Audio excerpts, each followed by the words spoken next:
Bonjour, Moussine Bekaoui, je suis né à Montpellier. J'ai grandi la première partie de mon enfance dans les villages autour de la ville de Montpellier, c'est-à-dire sur le département de l'Hérault, donc à Saint-Jean-de-Fosse, Gignac, Clermont-Lérault. Et à l'âge de 12 ans, je suis arrivé à Montpellier, sur le quartier de la Paillade, aujourd'hui prénommé Mosson. Je suis arrivé directement au collège des Escoliers de la Mosson, dans lequel j'ai fait mes classes de 6e, 5e, 4e, 3e. Je vais dire 2 fois la classe de 5e puisque j'ai redoublé. C'est des choses qui arrivent, c'est des erreurs de parcours, mais avec lesquelles on apprend et qui sont essentielles, c'est d'apprendre. Et ensuite, j'ai intégré le lycée Mas-de-Tesse, qui aujourd'hui s'appelle Jules Guesde, dans lequel j'ai fait ma classe de seconde, première, terminale, sans redoubler, donc j'ai bien appris. Et à la suite de cela, j'ai fait une classe de prépa HEC dans le même lycée Jules Guesde, Mas-de-Tesse. Suite à cette prépa HEC, j'ai intégré une école de commerce sur Paris.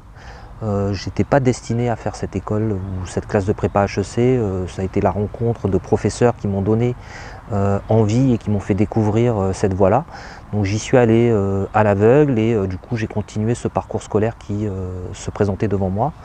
À l'issue de ces 3 années d'école de commerce, j'ai commencé ma vie active et je suis resté travailler sur Paris, étant donné que le marché de l'emploi sur Montpellier était très compliqué à l'époque pour un jeune diplômé, et donc du coup j'ai commencé à travailler là-bas, et depuis en fait je travaille sur Paris et je fais la navette entre Paris et Montpellier. Donc du coup mes 2 villes de cœur, Montpellier, ville de naissance, ville où j'ai grandi, ville où j'ai toute ma famille. Et Paris, c'est vraiment l'épanouissement professionnel et personnel. Et aujourd'hui, j'essaye de ramener tout cet épanouissement pour en faire profiter toutes les personnes, tous les jeunes ici sur Montpellier. Alors, concernant la vie associative sur le canton, on ne peut pas dire qu'il n'y a pas d'association. Il y a des associations, il y a beaucoup d'associations.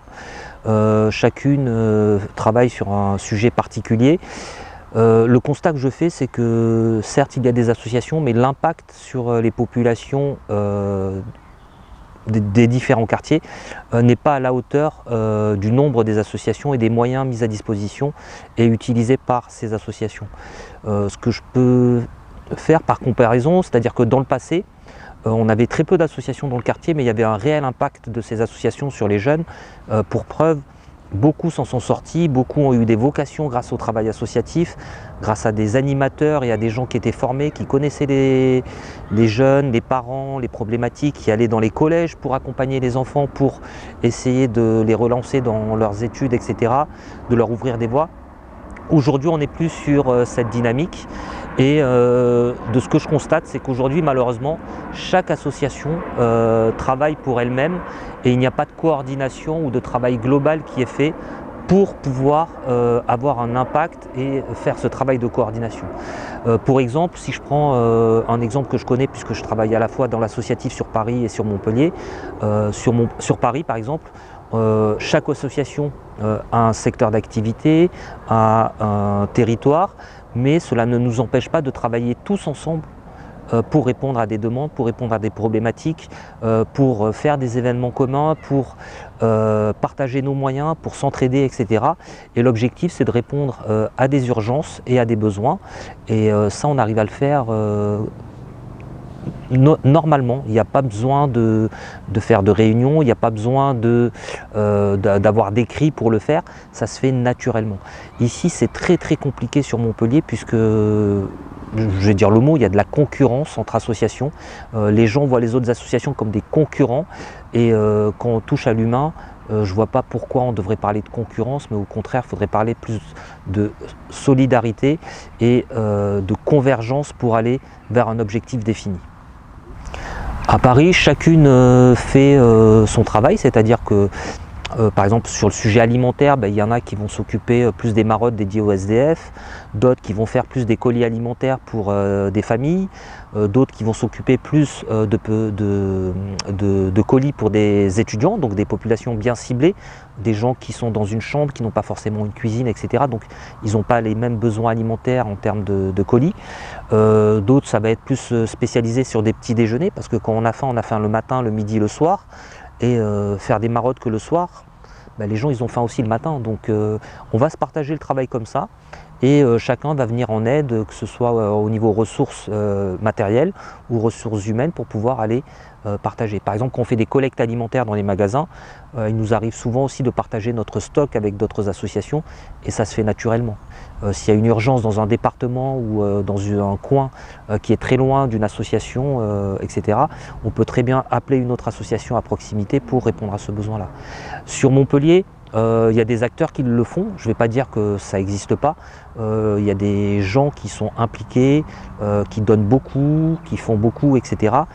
Mais malheureusement ça ne représente pas la majorité, je vais dire que ça représente peut-être 10% des acteurs associatifs et ce sont ces acteurs-là qu'il faut mettre en avant parce que leur travail, il faut le valoriser, leur investissement, il faut le valoriser et ces gens-là, en fait, ils donnent la bonne direction et il faut les accompagner et les mettre en valeur.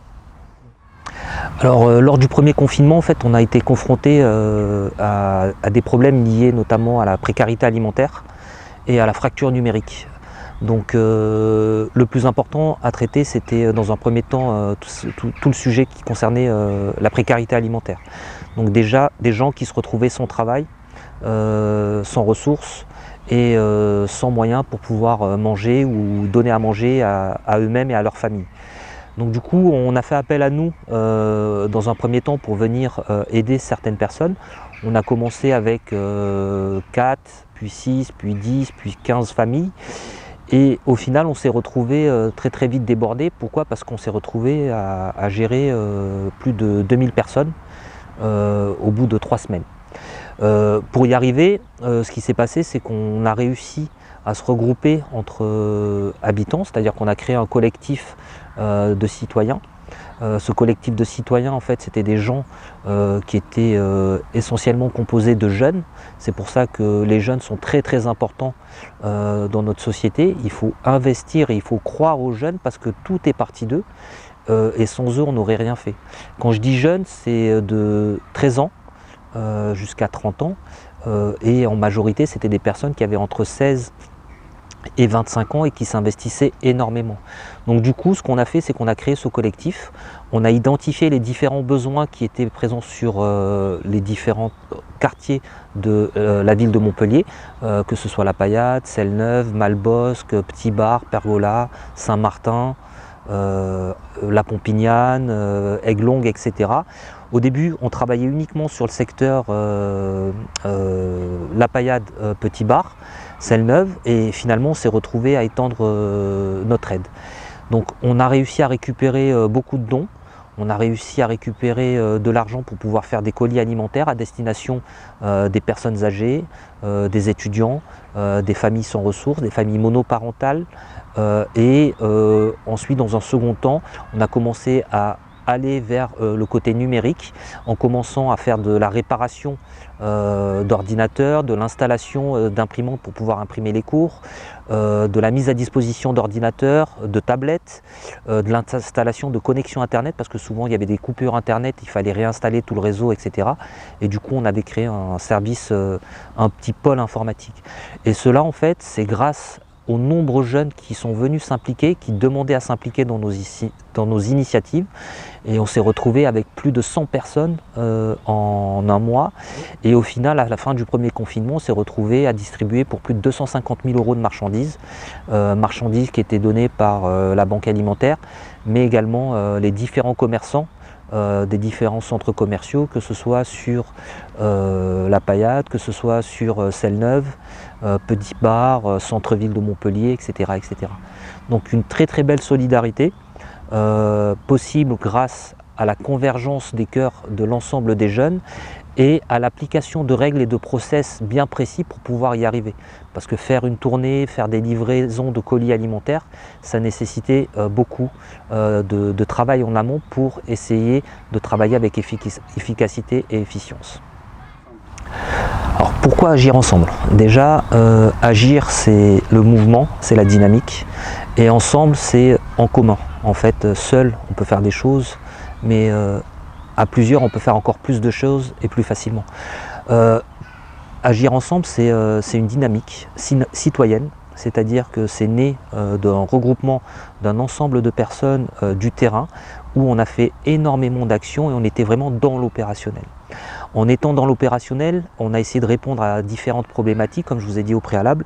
Ces problématiques, elles étaient liées aux personnes âgées dans les foyers, elles étaient liées aux étudiants, elles étaient liées aux Roms, etc. etc. Et une fois qu'on touche à ces problématiques et qu'on touche à du volume et qu'on commence à faire le travail des institutions, eh ben on va se retrouver très très vite bloqué vis-à-vis de ces institutions-là. Et donc du coup, ce qui s'est passé, c'est qu'on a eu beaucoup de blocages administratifs. On a eu des gens qui n'ont pas voulu qu'on intervienne pour le bien des autres et qui ont mal vu notre intervention sur le terrain, qui nous laissaient faire parce qu'il n'y avait pas le choix, parce qu'il n'y avait que nous à cette époque-là, mais qui voyaient d'un mauvais œil qu'on puisse prendre la place des autres associations qui étaient censées faire ce travail-là.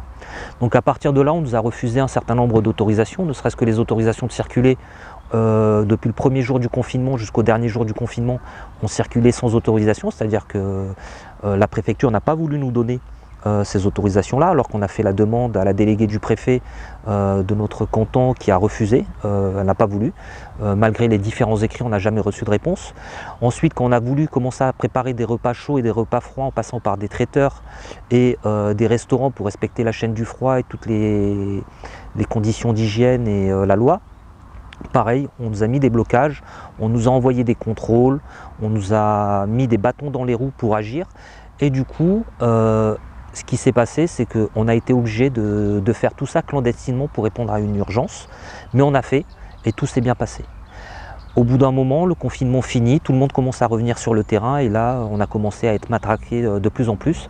Donc du coup, on a décidé d'arrêter cette initiative citoyenne pour protéger les gens, parce qu'on n'est pas là pour mettre en danger non plus les citoyens. Et du coup, on a décidé de se structurer. Et aujourd'hui, le mouvement Agir Ensemble, c'est vraiment cette structuration pour pouvoir exister et agir de l'intérieur, être acteur de nos propres décisions et apporter des réponses concrètes par rapport aux problèmes du terrain. Et ces réponses concrètes par rapport aux problèmes du terrain, c'est d'arriver à mutualiser le travail de tout le monde pour travailler ensemble et pour utiliser les mêmes fonds pour répondre à un besoin. Ce n'est pas un problème d'argent, l'argent il est là, il faut juste savoir comment l'utiliser. Et pour savoir comment l'utiliser, une de nos propositions, c'est de créer un fonds commun qui sera utilisé et sur lesquels on pourra mettre des indicateurs de mesure d'impact et être sûr que chaque euro dépensé ira chez les bons acteurs pour cibler les bonnes personnes dans le besoin. Agir Ensemble, c'est aussi un mouvement citoyen qui a pour objectif de redonner à chacun des citoyens un de ses droits fondamentaux qui est le droit de vote. Aujourd'hui, malheureusement, beaucoup de personnes ne vont plus voter et du coup laissent ce droit à d'autres pour voter à leur place et faire leurs décisions à leur place. Donc aujourd'hui, ce qu'on veut faire avec ce mouvement, c'est redonner envie aux gens d'aller voter, de voter par conviction et non plus par défaut, afin que chacun puisse être acteur de son propre avenir et de ses propres décisions. En étant acteur de ses propres décisions, en allant voter, on a la possibilité d'être représenté par des personnes qui peuvent rassembler et nous ressembler en fonction du bulletin que chacun va mettre dans l'urne. Aujourd'hui, si certaines décisions ou si certaines situations se passent dans certains quartiers de la ville de Montpellier, de Grabel ou autres, c'est parce qu'on a laissé faire et qu'on n'a pas été écouté. Pour être écouté, il faut aller voter et chaque vote est bien scruté et en fonction du taux d'abstention dans certaines zones, les décisions ne seront pas les mêmes. Donc ce qu'on invite, nous, c'est dans un premier temps, c'est de dire aux gens, allez voter, c'est très très important, allez voter. Peu importe pour qui, que ce soit pour nous ou une autre, allez voter. Peu importe la liste. Ensuite, si c'est pour nous, on essayera d'être au mieux la liste qui va vous représenter et qui va représenter la confiance que vous avez mis en nous, en nos propres personnes et en nos propositions. On est une force de proposition, on ne sera pas une force d'opposition, c'est-à-dire qu'on va aller défendre les intérêts des populations comme on défend les intérêts des populations au jour le jour en tant que citoyen dans nos différentes vies personnelles, c'est-à-dire sur le terrain.